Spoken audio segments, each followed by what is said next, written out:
Welcome back and thank you for joining A Shark's Perspective. I am Kenneth Shark Kinney, your host and Chief Shark Officer. Let me tell you about two amazing sponsors who make this show possible. Let's talk first about Inbound. From marketing to sales and commerce to CX, Invoca's active conversation intelligence platform enables revenue teams to create better buying experiences, drive more leads, and increase revenue.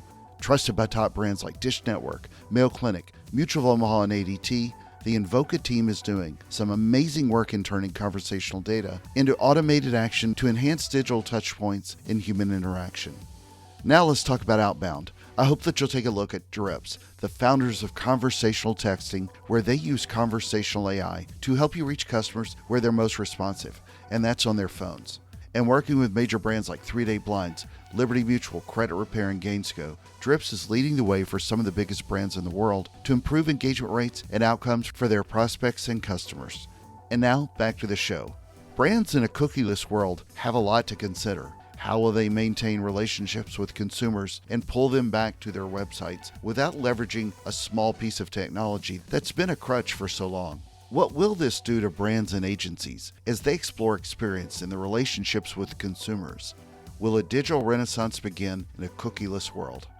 Ricardo Diaz is the Chief Digital Officer at Omelet, an independent creative ad agency. And on this episode, we'll discuss creative relationships in a cookieless world, a renaissance in digital marketing, focused on improved digital experiences, first and third-party cookies, partnerships, how companies of all sizes maintain this with transparency and honesty, Austin Powers and making DVDs, Pascal and Cobol, sharks in the Zambezi, eating breakfast and coming up with a name, Laker greats, a dad joke for marketing campaigns, and a lot more. So let's tune into a Chief Digital Officer with a Chief Shark Officer on this episode of A Shark's Perspective. Ricardo, thank you so much for joining us today on A Shark's Perspective. Tell us a little bit about your background, your career today. Thank you so much for having me, Kenneth. I have an interesting background and I kind of fumbled my way into advertising. I was a computer nerd growing up in LA, graduated with computer science degree in 1999. And in 99, the internet was a much different place, but I knew I kind of wanted to do something with the internet. I liked it. I can't say I'm a fortune teller, didn't know it was going to blow up to what it is today, but I really enjoyed kind of the promise that the internet had.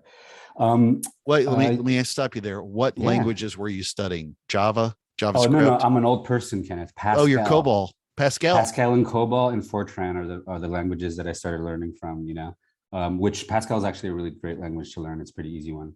Now they like learning through Java, I think is what the colleges are teaching you. But then I graduated college and came back to LA. I didn't know what I wanted to do. I knew I wanted to work with creative people. And I got a job at a production agency making websites for the entertainment industry. Movies like the Austin Powers and the Matrix and that era. And I was also making DVDs, if you remember those things back in the day. I was authoring DVDs and making websites. And one of the DVDs I authored in our only advertising client was this DVD we made for BMW The Hire, the film series. I don't know if you remember that. That was branded content before the term was around. And I was able to work with that agency. I learned a little bit more about the industry and I got intrigued. So I kind of left that production agency and started at Day Los Angeles in 2007 as director of creative technology. And that was really like a second education for me, learning the advertising world, learning how the sausage is made, how big brands work with big budgets and make huge impacts into culture. And that was really fun and a great part of my career. I also was a great time learning. It was when digital was coming into the big agencies and learning how to use digital. So that was a really fun time. I also worked with TBWA at a global level and helped kind of bring in creative technology into different offices around the world. I left there around 6 years. I wanted to go somewhere smaller, went to an agency called Zambezi here in Los Angeles. And then around 2 years later, kind of started at Omelet, where I'm at now. I'm having a great time there. Recently got promoted to Chief Digital Officer and really excited about the future. So why the name Omelet? I know agencies always have catchy names, but there's no real like quirky answer for this. The founders just were out of a list of names, and they just looked at what they were eating and literally called it an omelet. Yeah, that sounds perfectly well, because there's so many that I know that are just named like jumping Yeah, frog I'm not even or going to try to you try to know, justify that. red panda, and it just never makes any sense. No. So let's talk about then where we're heading with cookies. Tell me about how you're seeing a cookieless world and how that will drive agencies into what I know you've referred to as sort of a renaissance in digital marketing. Yes, that's a loaded question, and I'm gonna take a couple of steps back. Like the thing I really enjoy about like the concept of a cookieless world is that if you think about it, the digital marketing is fundamentally changing. You know, right in front of our eyes. There's this, you know, what 380 billion industry that's actually going to change how it works, and that's pretty scary. And but I also think there's a lot of opportunity in that. You know, and I think it's changing. And there's a couple principles that I see happening. There's two things. One of it is regulations are going to continue to evolve. So that's one thing that I think, you know, that you know, to what you're alluding to. What we think is okay in 5 years may not be the same that what we think is okay and acceptable in 10 years. You know, the cat's out of the bag, and this is going to be an ever evolving puck, and it's going to continue moving. You know, consumers are starting to finally, I'm not saying we're there yet at all, but are starting to start understanding the value of personal data. We're just barely starting to touch on that, and I think this is one of the first steps. You know, so that's one thing to think about is as consumers are starting to care, and more importantly, regulators are starting to care even more, right? So that's going to be a moving object, right? The other thing is that this allows is relationships are, I think, more important than ever. Relationships with your audience, and what do I mean about that? I kind of mean that first party data. You know, now we have to rely more on the data that our consumers give us directly. We can't buy our way into learning about our audience anymore through third-party cookies. We have to either partner with some trusted company, maybe one company, or work on how to get a better relationship with your customers so that they can feel that they can give you their personal information. You know, so it's that trust, it's that authentic. You're being authentic to them and having that relationship, you know, and that's what I think is really interesting. You know, you know, third party cookies were a little bit of a crutch that we leaned on a little too much, and now we're going to have to go back and build that relationship a little more. So how do you build that relationship? There's going to be a bunch of ways, you know, loyalty programs, partnerships, like I just mentioned.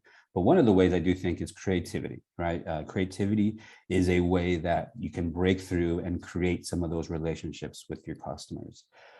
Digital creativity specifically is kind of how I see a lot of promise on how we bring back some really cool digital experiences, giving consumers reasons to come back to your website, you know, having programs that, you know, ask for an email address but give value to the consumer. That value exchange is more important to you. It's not just, you know, creativity and storytelling, it's also that value exchange. So we're going to have to rely on those principles that, you know, we had to rely on before when technology kind of you know, started in advertising, and we're going to have to go back to a little bit of that. And I really am liking, you know, the possibilities of making really cool, fun digital experiences, also valuable utility types things to build that relationship with consumers and have them give you more of their information so that you learn more about them.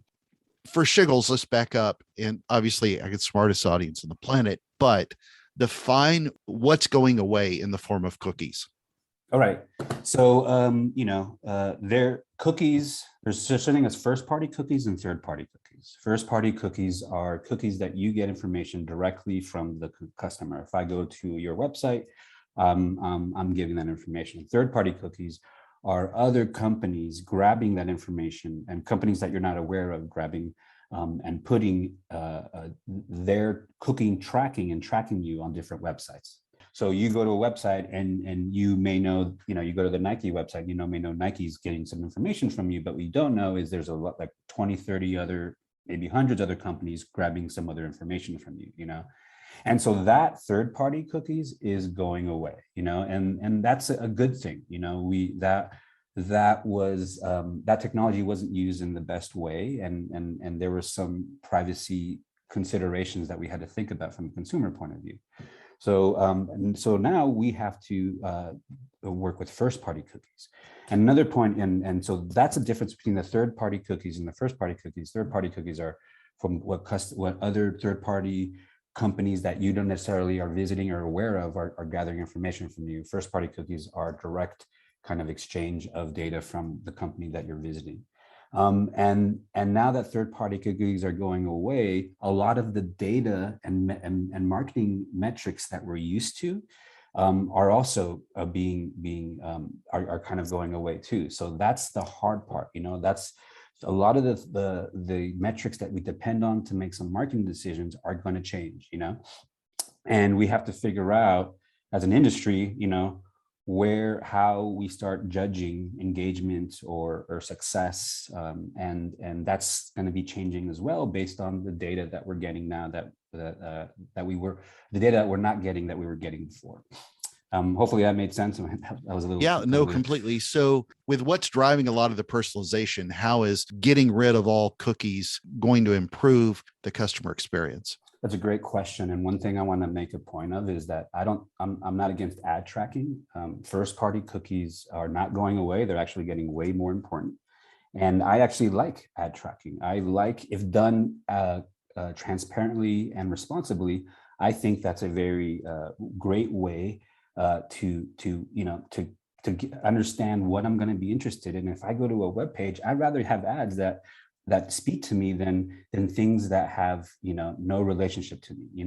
And that connection, having ads that speak to me, it makes for the best consumer experience, the best brand experience, and the best financial situation. So it is an important thing that we have to figure out. The thing is, the technology stack that we had running it before wasn't the right thing, and we're fixing that now. And we're moving away from some of the third-party cookies and some of the things that were bad with that system. But because of that, we're having to figure out a new system, But again, ad tracking is works. I think when we figure out ad tracking, everyone wins. The brands, the consumers, and that experience is great for both sides. Brands aren't losing money on wasted media. And consumers are getting a better user experience with ads that they actually enjoy and want to get, So I do think, and this is a, $350 billion industry. We have to figure this out, We have to figure out how we can make money in a transparent way on the internet, not just for the big companies, but also for the small companies, more importantly for the small companies. And a problem with this first party data is that the bigger companies are going to get bigger. The rich are getting richer. The Apples, the Amazons, the Facebooks. There's a problem with this. They have a lot of the first party data that all the other companies want to tap into, and it's going to be interesting to see what they do and those industry leaders and how they kind of lead the charge, and they're going to want to hold on to their chips and their cookies.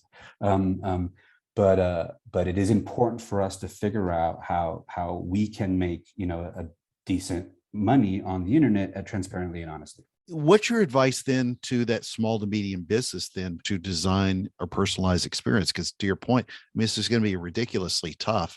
Yeah. And just the Fortune 1000 and the major publishers are going to collect all this information. And we've been talking about teaching people to leverage data, but telling a small to medium-sized business that doesn't really have a strong data collection business, it's going to be tough for them. For sure. That's a great question. And I try to think about that a lot because I think it does help with the evergreen nature of the internet. We have to figure out how we can democratize making money on there.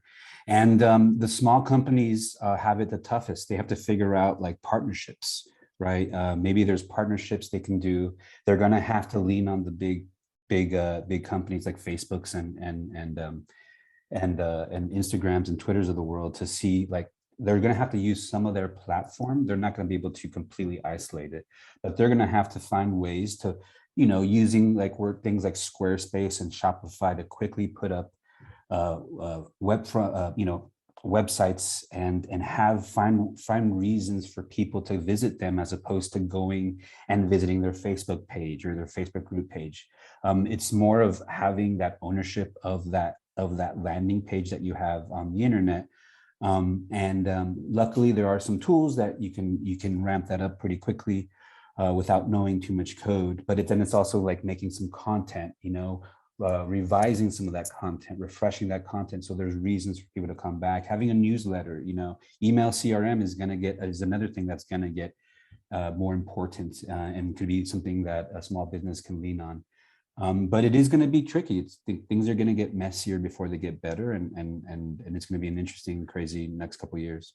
So when you think of the creativity that will come as a result of this, from a positive standpoint, where do you see that creativity shining through? Good question. I think an interesting application of this is that we're going to be making more marketing experience type of websites. It's not necessarily the informative, hey, come here for this or that. It's more of like making experiences that we were kind of building before. Is it a video game? Is it a quiz? Is it some sort of thing? It could be a question. It could be a question of the day. Something that kind of you're trying to interact with the consumer. I love the internet, and it's progressed so much since when I first started playing around with it with WebGL, and VR. You can make so many really cool experiences today that you couldn't do 10 years ago. Making worlds in online is super fascinating, and we may not be exactly there yet, but that's kind of where I see us growing into. So thinking one aspect, the way I like is just experiences online using a lot of the modern kind of web technologies. We really haven't pushing the envelope on that from a marketing point of view, and I think hopefully we'll get there. So how do we make our content better for consumers from a more creative standpoint to pull them in, since we now know that Google's ranking that is the number one factor? Yeah, well, the discovery problem is something that we deal with our clients all the time as well. The clients don't want to be on social platforms, and they want to be able to better understand how users are coming to their site. So that's something we have to deal with our clients that I think is going to be harder. It's still harder. It's a very hard situation right now, where a lot of consumers are going towards platforms and are staying there mostly. That's the thing I didn't love about Facebook's and the Instagrams of the world, is that it was kind of a walled garden, and now that's what most people's internet experience is. Making content that speaks to your audience, making repetitive content that to come back to a series. Maybe it's blog posts for something back then, and having some thought leadership that is different. You do have to understand the user journey. SEO is a big part of that, and something you have to spend some money on to understand. Amazon's of the world, competing with them, you're not going to be able to compete with them as a small company, but you can make some different content, and also experiences. Is it asking for an email so that you get a newsletter and get some more information, or some more personalized information, and then also showing what you get from that value exchange. I think that's what brands are starting to do more, is understanding that consumers have a lot of different ways to spend their time on the internet. What are we going to do for them? And that's going to be more important. Why are we going to come to my site, and having content that speaks to the audience, understanding that, and is differentiating from some of your competitors is I think even more important today than it was yesterday. What's the number one recommendation you would make to marketers and brands today who are looking at making changes going into a cookieless world? Data analytics is more important than ever, and having some of that skill set in-house is going to be imperative moving forward. Understanding how you can use that information in a transparent and responsible way is going to be a very important thing for the future. All right, Ricardo, you're an LA guy. So I ask this of everybody that's been on my show. What is your favorite kind of shark, and why? You got a lot of baby great whites in particular that are 100 yards off the coast in LA, off the beaches there. Actually, and correct me if I'm wrong, Kenneth, but the Zambezi shark is a bull shark that can both be in salt water and fresh water. Correct. So I love the fact that shark can be both in fresh and salt water, as an adaptive and change, and I kind of like that. So because of that, it's my favorite shark. the Zambezi shark, or the Zambi shark, has been found in Zambezi River in Africa. It's been found in Mississippi River, and it's also been found in Lake Nicaragua. And Wow, there's a that's whole weird. story that goes along with that That's interesting. as well. So yeah, it's a very interesting shark that can live through both. All right, Ricardo, it's a special time in the show. Are you ready for the 5 most interesting and important questions you're going to be asked today? Looking forward to it. All right, number 1. You work at an agency called Omelet, so there's obviously an omelet question. Denver omelet or Spanish omelet? Denver omelet. I like ham. It's a good traditional omelet. Yeah. All right, number 2. You're an LA guy. Kobe or Magic? Woo! That's a hard question, Kenneth. I think Magic, just because he was such a legend when I was first getting into basketball at a young age. Kobe, I grew up with and was probably more impactful in my career or in my life. And actually in my career, I worked with him a little bit. But I would say Magic. Yeah, Kobe, he's a sentimental choice because he passed away and he also had 5 rings. And it'd also be easy to say that he wasn't as good without Shaq. But you could say the same thing about Magic, who was outstanding, and he wouldn't have been nearly what he was without Kareem. So I've been lucky enough to have both legends on my favorite basketball team. So that's amazing. It's pretty hard to argue against either one of them. All right, number 3. You mentioned working on some Austin Powers movies. Yes. Austin Powers, The Spy Who Shagged Me in 99, or Austin Powers in Goldmember 2002. Spy Who Shagged Me. Classic. It is, except that Goldmember had a really good focus on Dr. Evil. So it was That's a good point. So, all right, number 4. We've been talking a lot about cookieless. And I will tell you this fun fact. Do you know why cookie campaigns have always been my favorite campaigns? Why? Because they're very delicious. But number 4, you can use that one later. Number 4, chocolate chip cookies or macadamia nut? Chocolate chip, without a doubt. I don't know about that, but good enough. I'll go to my grave on that one, Kenneth. All right. Number 5. And the most important question you're going to be asked today is biscuits or cornbread? Cornbread. All right. Good man. All right, Ricardo, where can people find out more about you, keep up with what you're doing at Omelet and more? You can find me at Ricardo Diaz on the socials and ricardiaz.com, and then visit omelet.com if you want to learn more about my agency. Thanks so much, Ken, for having me. This is awesome. This is great. Awesome. Ricardo, thank you so much for being with us today on A Shark's Perspective. Thank you.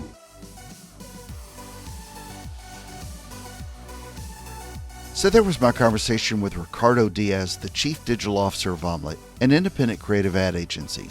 Let's take a look at 3 key takeaways from my conversation with him. First, consumers are starting to understand the value of their personal data, and regulators are better understanding this too. More brands, especially the small to medium-sized ones, are starting to realize more the value of first-party data. This will force many to have a better relationship and/or partner with someone. Keep your eyes open for partnership possibilities. Some of these may create real opportunity for your brand. Second, love disappointing third-party cookies, having been a little bit of a crutch that we leaned on a little too much. Quite simply, if the most creative relationship you've had with a consumer was by a cookie, well, now's the time to build something different. Cookies can provide great value, but there has to be something more to get people to want to come back to your website. Third, will marketers focus more on the marketing experience of websites? I hope so, and I hope that it's not just through gimmicks, but really ways to connect with customers. The focus is good. My hope is for more. Got a question? Send me an email to kenneth@asharksperspective.com. Thank you again for the privilege of your time. I'm so thankful to everyone who listens. Thank you to the amazing sponsors Invoca and Drips. Please consider writing a review and letting me know your thoughts on the show. Another cookie to consider is the fortune cookie. I hope that you'll find great fortune in life, especially when you join us here on the next episode of A Shark's Perspective.